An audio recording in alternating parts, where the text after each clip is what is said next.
Evolution is a term to define only one organism, and that's the self. The self is the universe, the self is the Alpha and Omega, God and infinity. And that's the only thing that evolves, because we are all part of the self. Nothing goes through an evolutionary process alone, or without direct benefit to the whole. So when you begin to think that there's this controlling elite, this controlling hand behind the curtains leading the planet to destruction, when you think the end is near, the apocalypse, Armageddon, and when you think we as a species are doomed, it is not they, it is you that brought this about. And for a very good reason. You are evolving. Stop blaming everybody and everything else. Quit panicking about global tyranny and natural disaster and pay attention. Because the world is telling you something. It's telling you exactly what is wrong with you and how to fix it.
The Earth is believed to have formed 4.6 billion years ago.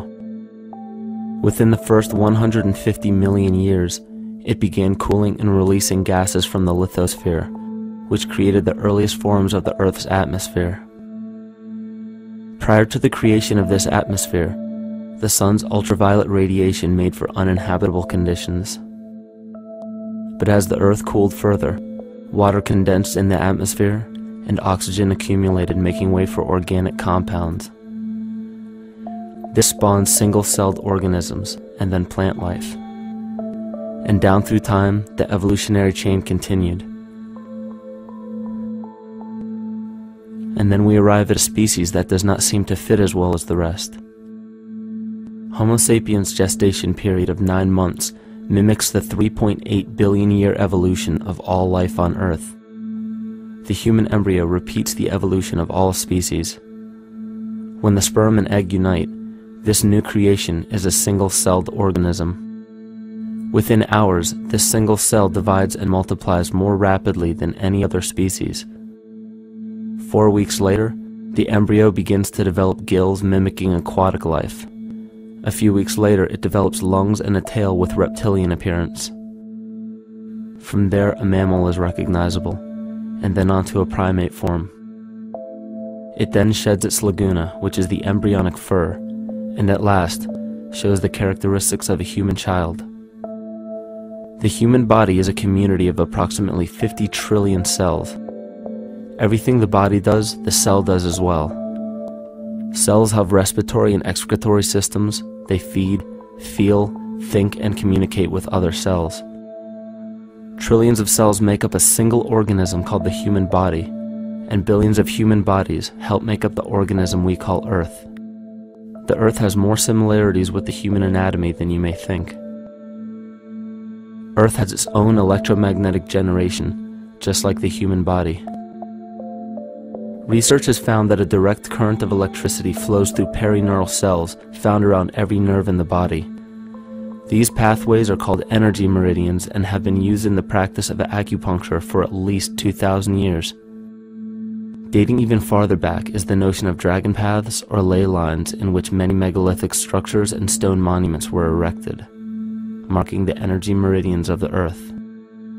These energy meridians are generated by the resonant frequencies of the Earth, called the Schumann waves.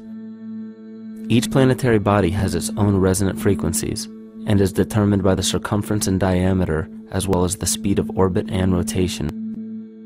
The Earth's resonant frequency starts at 7.83 Hz and ends with the 7th harmonic at 43.2 Hz, correlating with the 7 chakras.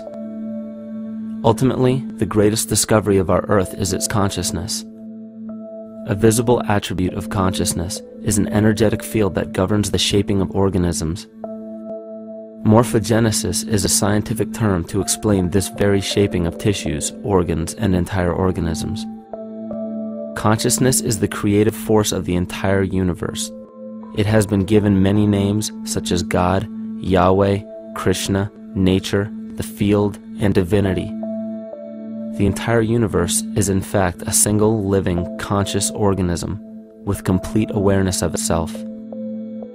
The reason why it may seem difficult to comprehend this is because our understanding is typically limited by our language. When we hear the term conscious organism, we tend to anthropomorphize its definition. By giving it human qualities, we mistakenly look past what an organism truly is in the first place. The definition of an organism is any living thing capable of response to stimuli, reproduction, growth and development, and maintenance of homeostasis as a stable whole. Our universe does all of these things. The consciousness of our universe is responsible for the form and purpose that all matter assumes. The Earth's resonant frequencies are a result of its form. These frequencies are responsible for biological rhythms, such as menstrual and circadian cycles, as well as behavioral and emotional patterns. The frequencies are then picked up by the flora and fauna, which are biological instruments that respond to the wave patterns. The wave patterns resonate in the cranial structure of our head and converge in the center of our brain, which is where we find the pineal gland. The pineal gland is believed in many cultures to be the spiritual third eye responsible for intuition. Descartes called it the seat of the soul where mind and body meet. Each individual cell in our body receives an electromagnetic impulse from our central nervous system. They receive the very same impulse that was disseminated to every biological instrument from the earth. An explanation of our conscious universe has been attempted by religion, science, and philosophy. The neglect of biological nature from any organism causes illness. A divorce from nature, exile from Eden, confounding of tongues, they are all symptoms not of a biblical God or deity, but the true self. The greatest and only threat to ourselves is a loss of self, the death of our divinity. As we barrel through history with oceans of information, yet barely a drop of wisdom, we have to understand how we lost ourselves.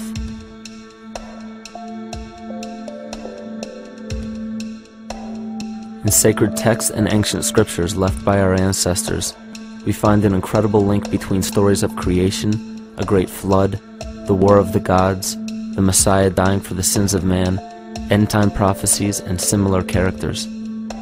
These correlations show up in myths from cultures that supposedly had no contact with one another due to distance in geography and time. Due to